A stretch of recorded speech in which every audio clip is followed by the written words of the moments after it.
We all love Thanksgiving. To see that turkey on the table for you and your family to enjoy, isn't that special? Brings back good memories, doesn't it? But have you ever thought of where that turkey came from? No? I know it's all about hand me the knife and let's start carving that bird. But where did that turkey come from? Yes, I know the store in a big frozen bin with all the other turkeys, but how was it raised? In a tight coop with no room to move? Injected with antibiotics, growth hormones, and what did it eat? Fed to just get it plump quickly in time for Thanksgiving? And was that feed organic, free of pesticides, and not genetically modified? Why is this important?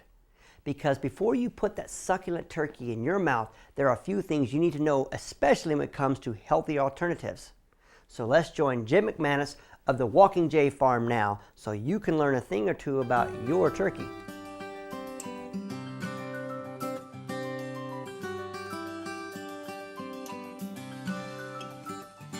The Walking J Farm is a polyculture farm, which is sort of the antithesis of a monoculture farm, which is the standard for current industrial agriculture. So instead of one crop, we grow many crops. And when I say crop, it also incorporates animals for meat. So we grow grass-fed beef, we raise pasture-raised pigs, we have in the past raised broiler chickens, heritage turkeys, laying hens, as well as organically produced vegetables. We're not certified organic, but we use practices that emulate what we believe to be organic, which is no synthetic fertilizers, no pesticides or herbicides, and we recognize and fulfill the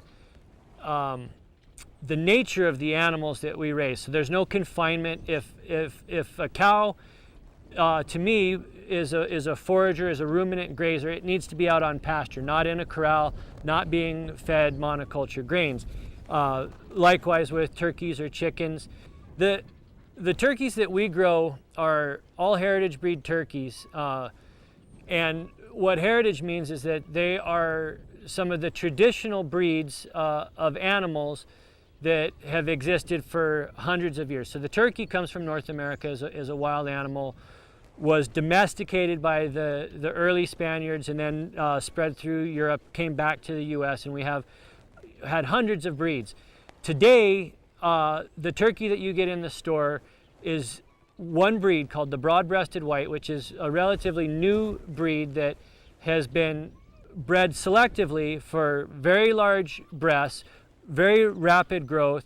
They grow them in large barns that shelter them from the outside, and they grow to the 20-pound turkey you get in the store in 4 months. So they have a lot of problems carrying that weight. Their bone structure, their skeletal structure doesn't keep up with their mass. So a lot of times they really don't walk much at all by the time they reach butcher weight. And they're in a confined environment that's full of pathogens, fecal dust.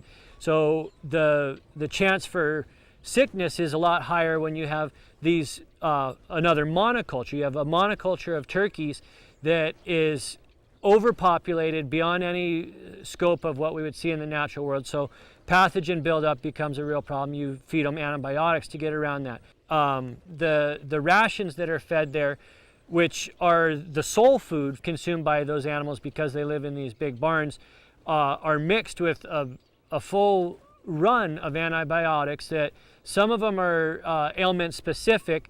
Many of them are added in and classified as appetite stimulants. The ideology is that we know the environment is so toxic that these turkeys are going to be wasting good metabolic energy fighting off pathogens when they could be converting it into giant turkey breasts. So I don't know specifically the names of all the antibiotics, but almost every turkey barn out there, conventional turkey barn, will have antibiotics in their food. If you get a store-bought USDA organic turkey, the use of antibiotics is prohibited in organic production, but does not mean that they're raised on pasture or in any way able to express their turkeyness, or that they are of a breed of bird that has more vitality that these heritage breed turkeys do. The turkeys that we raise, instead of reaching butcher weight in 4 months, they'll reach butcher weight in 7 to 9 months. They live outside. They're able to express themselves as turkeys. That means running around and foraging, chasing grasshoppers, caterpillars, lizards, strutting their stuff and showing their feathers when they're mature. We also keep hens that set on eggs and hatch out the turkey poults themselves. The criteria to be actually a heritage breed turkey is that they have to be able to conceive through natural means. That means no artificial insemination, which all of your broad-breasted white turkeys that are raised in the turkey barns are all artificially inseminated because they're too big and clumsy and awkward to copulate anymore. We do not vaccinate our turkeys, which is also a typical industrial model, is to vaccinate all of your turkeys and chickens as soon as they hatch against certain diseases. We, through the brooder in the brooder yard, give them access to the full run of pathogens that they're going to be exposed to in their life. We would rather have a chicken build strong immunities, or a turkey, excuse me, build strong immunities immediately, rather than give it the shelter of a vaccine that it has a chance of later breaking down and causing greater ailments or more sickness in the chickens. So we have a heritage turkey that does not reach the 20-pound weight of your store-bought turkey, but it has a lot richer flavor to it. It does not have any antibiotics in it. The heritage turkey also has a lot more meat on its legs versus its breast. It's still an animal that needs to be able to travel all day, to keep moving, to forage for plants and bugs and animals. So it's not efficient for it to put too much weight into its breast. You still get a good portion of breast off of a heritage turkey, but not like these giant butter balls that you get in the grocery store. But again, the flavor and the color of the meat, because of the pasture, especially when turkeys are eating alfalfa and grass, there's a lot of vitamins and minerals there that are absent in a straight grain diet in a barn, as well as the absence of sunlight in these barns.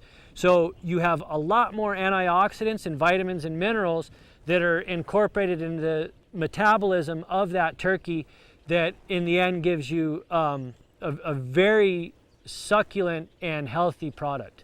If you buy an organic turkey in the store, it really doesn't ensure any of the lifestyle of the turkey. All it ensures is that it is free of antibiotics and that the grains it was fed are certified USDA organic. You don't know how those animals are being treated. You don't know what they're getting. When you start exporting things across state lines and coast to coast, and the lack of oversight turns it into a product that you really have no control over. You can have a lot more confidence talking to a farmer that invites you to come and see the farm and his animals than a grocery store that packages it and puts it behind a label that gives you all of the confidence of whatever the label says. I probably had at least 80% of my customers last year made a point to send us an email or stop by the market and say that was the best turkey I ever had. And again, it's in the nuances of the flavor, as well as the satisfaction and the security that you have when you sit down to eat a turkey that you know was raised right. We have a huge spur in chronic heart disease, diabetes, all of these ailments that we hear about all the time that are directly food related. And they're food related because they're coming from an industrial food system that is more about profits for the corporations than about health for the consumers.